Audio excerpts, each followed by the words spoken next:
Assalamualaikum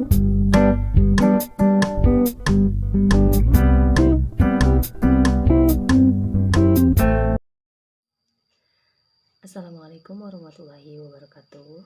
Sebelumnya terima kasih buat teman-teman yang udah nonton video sebelumnya, dimana saya juga menyampaikan materi dan lain sebagainya. Sebetulnya itu bukan berarti saya so tahu ya teman-teman. Ini hanya sekedar saya untuk belajar, untuk mengedukasi. Karena barangkali teman-teman mungkin belum tahu ya, ahli gizi itu sebenarnya seperti apa sih di lapangan gitu. Karena memang kemarin kan saya melakukan praktek ya selama kurang lebih 1 bulan. Akhirnya saya tahu bahwa ahli gizi itu di lapangan itu adalah memberikan edukasi kepada masyarakat, baik melalui penyuluhan ataupun melalui konseling gitu. Dan seorang ahli gizi itu di masyarakat mengukur atau melakukan penimbangan kepada balita, ibu hamil, bayi seperti itu, kemudian TTD, cakupan vitamin A, garam beriodium dan sebagainya gitu. Jadi di sini saya sebetulnya bukan sok tahu ya ketika saya berbicara di depan kamera seperti ini sebenarnya adalah proses saya untuk belajar mengedukasi, belajar memberikan penyuluhan atau memberikan konseling. Karena kurang lebih itu seperti ini, berbicara gitu, hanya untuk melatih supaya saya lancar dalam berbicara gitu, terutama untuk mengasah pengetahuan juga. Karena gini, di masyarakat itu kan permasalahan penyakit itu banyak ya, baik penyakit degeneratif, penyakit menular, bahkan permasalahan gizi itu banyak di masyarakat gitu. Dan mungkin untuk ahli gizi sendiri tentunya menggali permasalahan gizi yang ada di masyarakat. Dan permasalahan gizi itu perlu teman-teman ketahui ya, ada bayi BBLR, kemudian bayi stunting, balita stunting, balita underweight, balita wasting, kemudian ada ibu hamil cake, ibu hamil anemia, kemudian cakupan ASI yang tidak, ASI eksklusif yang tidak lulus ya gitu. Ada yang tidak naik berat badannya gitu.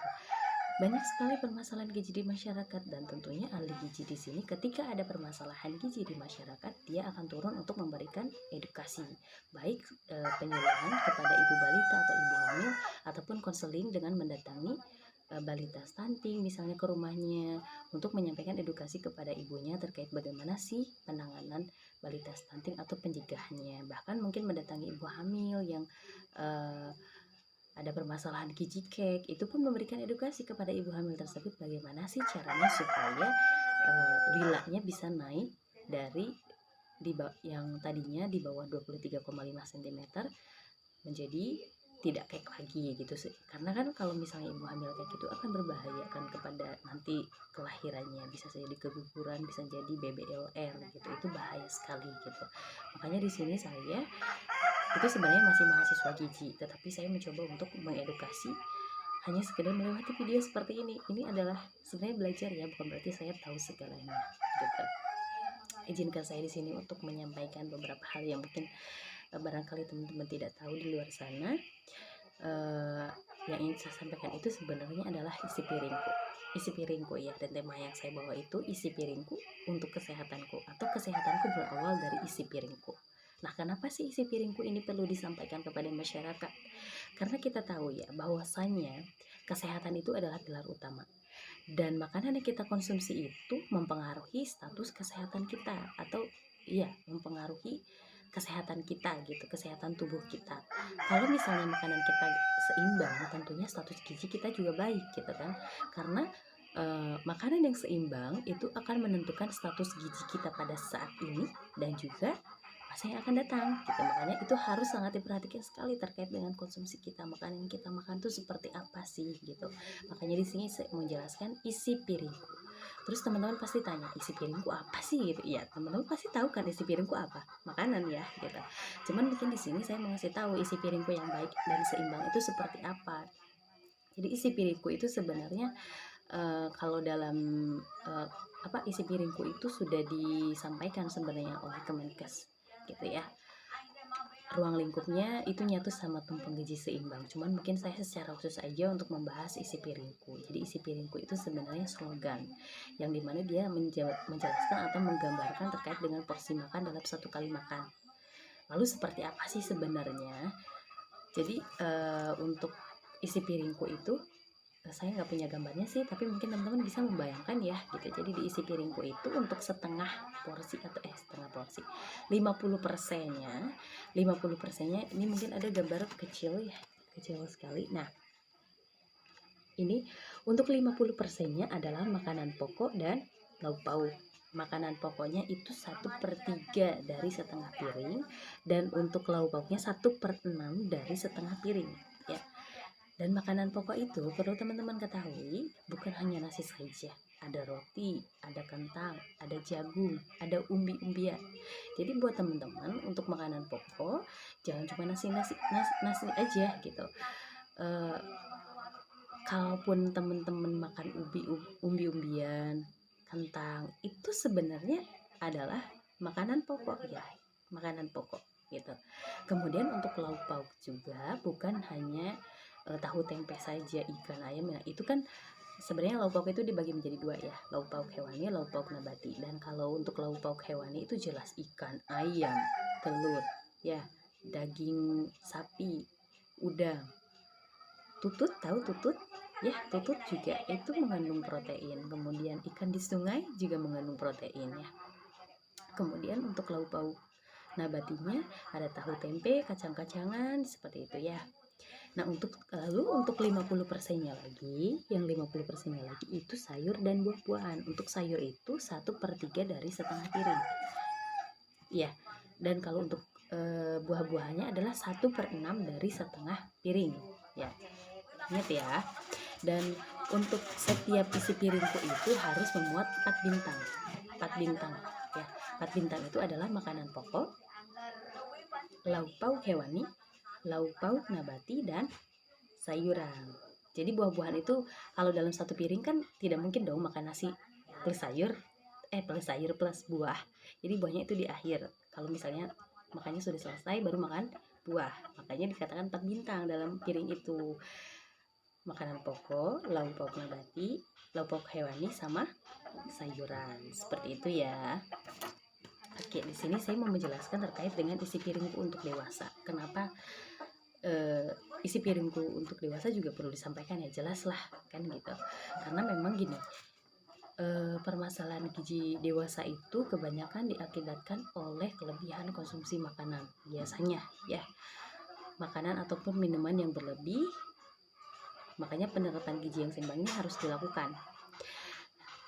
Mungkin teman-teman juga pasti tahu lah ya, kalau orang dewasa itu kalau makan di dalam piringnya biasanya ya, sesuai dengan riset saya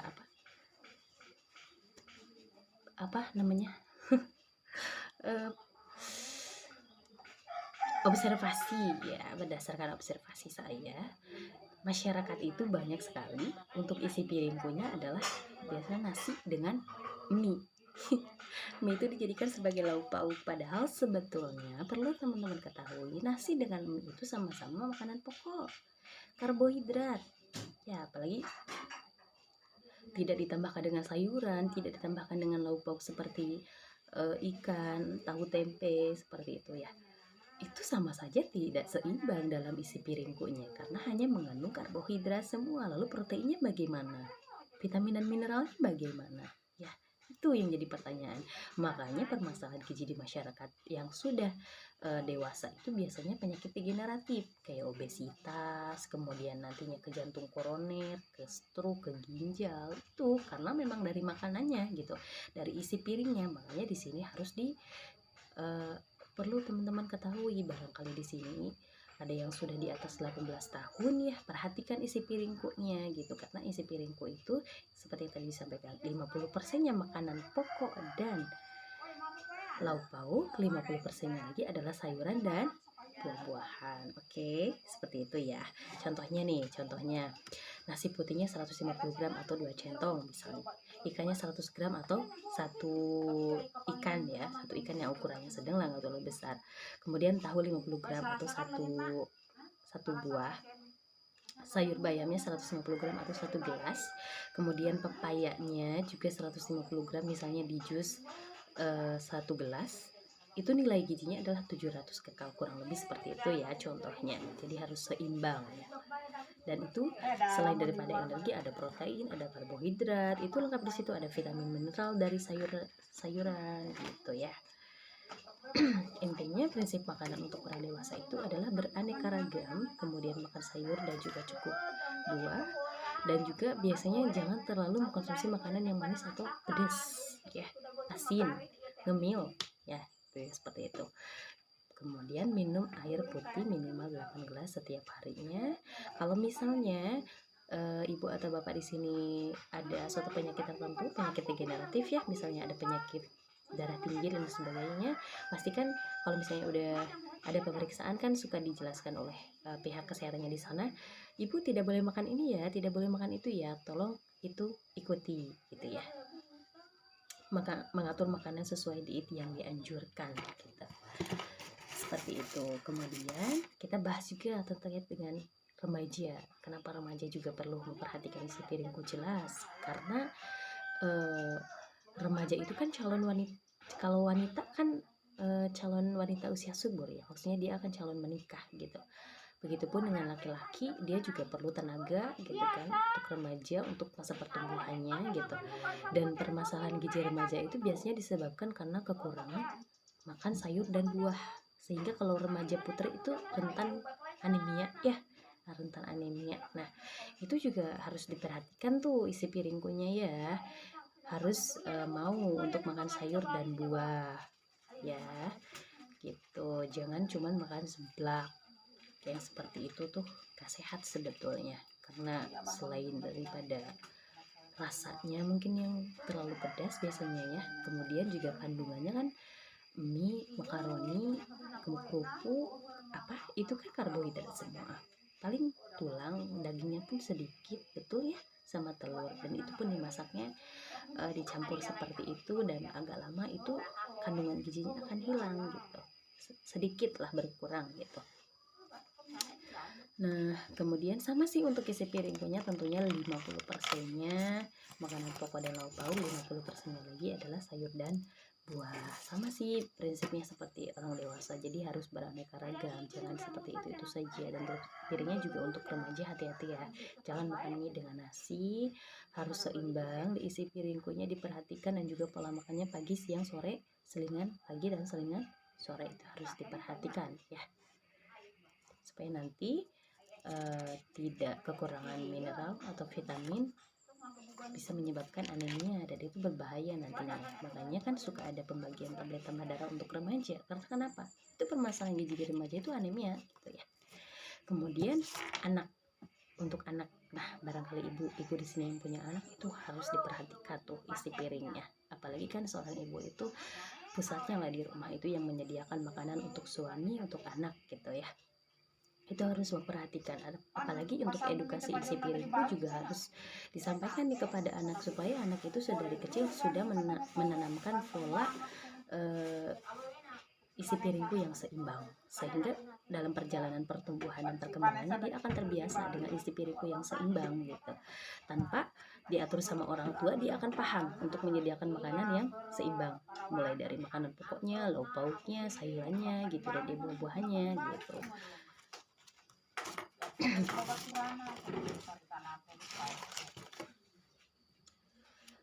Untuk nih kan, untuk aturan pemberian makan untuk anak ya kan, kalau misalnya bayi 0 sampai 6 bulan itu kan fokus ASI eksklusif. Jadi fokus ASI eksklusif ini jangan diberikan air putih, jangan diberikan susu, jangan diberikan madu, susu formula maksudnya ya, jangan diberikan pokoknya jangan diberikan air putih, susu formula ataupun madu, itu jangan. Kalaupun obat itu boleh, obat boleh ya, sesuai dengan anjuran dokter. Kalau misalnya anaknya sakit dibawa ke puskesmas misalnya, dikasih obat boleh, minum obat ya, tetapi setelah minum obat tidak diperbolehkan untuk minum air putih. Jadi minumnya ASI, fokus ASI 0 sampai 6 bulan, fokus ASI.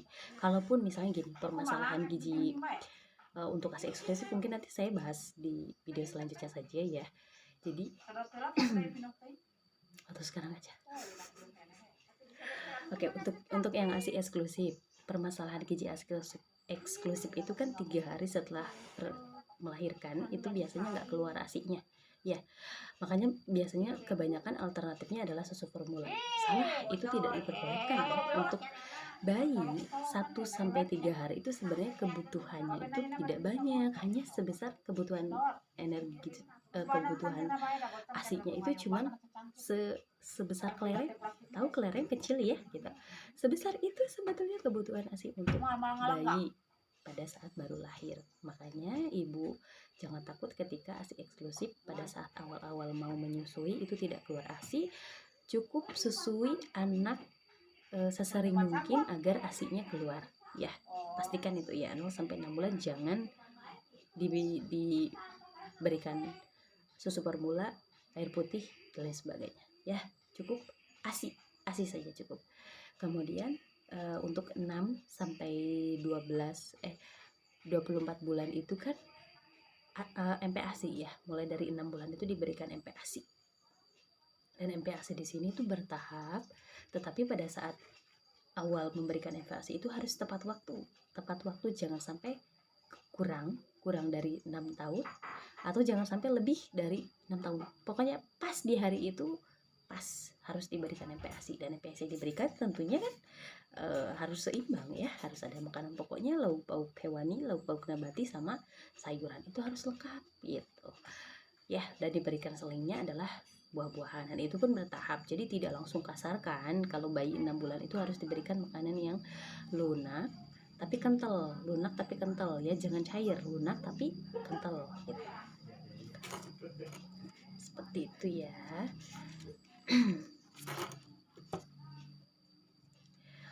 Bahkan untuk anak usia setelah 1 tahun juga pengenalan jenisnya, jenis-jenis makanan, lauk pauk hewani itu harus diperkenalkan sejak MPASI pertama usia 6 bulan ya.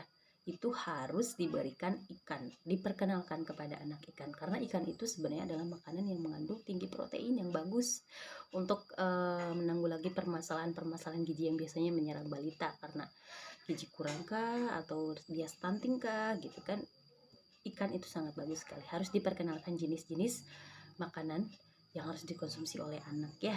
Protein hewani itu kan banyak, bukan hanya ayam, ada ikan, telur, pokoknya diperkenalkan kepada anak.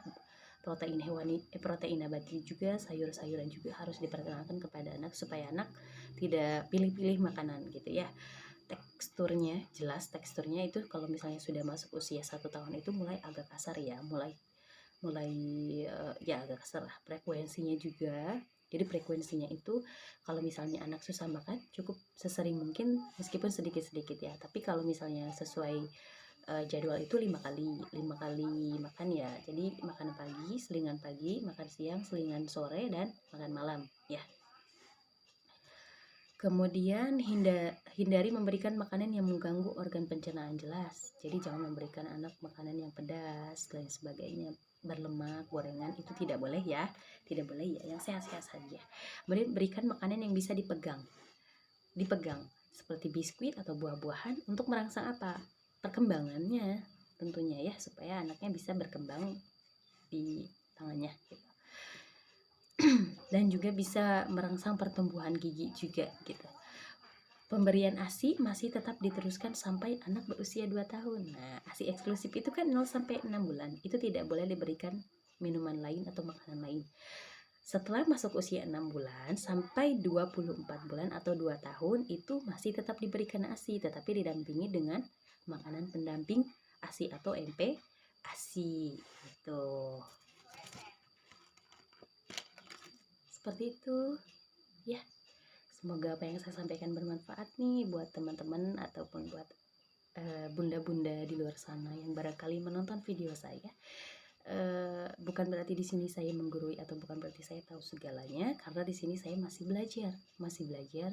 Justru ini adalah belajar berbicara seperti ini, karena pada di lapangan saya memberikan penjelasan kepada masyarakat yang mungkin kondisinya teman-teman pasti tahu ya, kalau di masyarakat itu seperti apa sih kondisinya. Ada yang mendengarkan, ada yang tidak, lain sebagainya. Dan kita juga memberikan konseling ke rumah-rumah untuk mengunjungi balita stunting, misalnya memberikan edukasi kepada ibunya, bunda tolong ya berikan seperti ini, tolong dijaga sanitasinya, perkenalkan ikan dan lain sebagainya. seperti itu. Semoga bermanfaat. Jangan lupa follow Instagram saya @miss_nur_nur_hayati ya. Nanti saya kasih di deskripsi ya. Terima kasih yang sudah menonton. Semoga bermanfaat dan kurang lebihnya saya mohon maaf. Wassalamualaikum warahmatullahi wabarakatuh.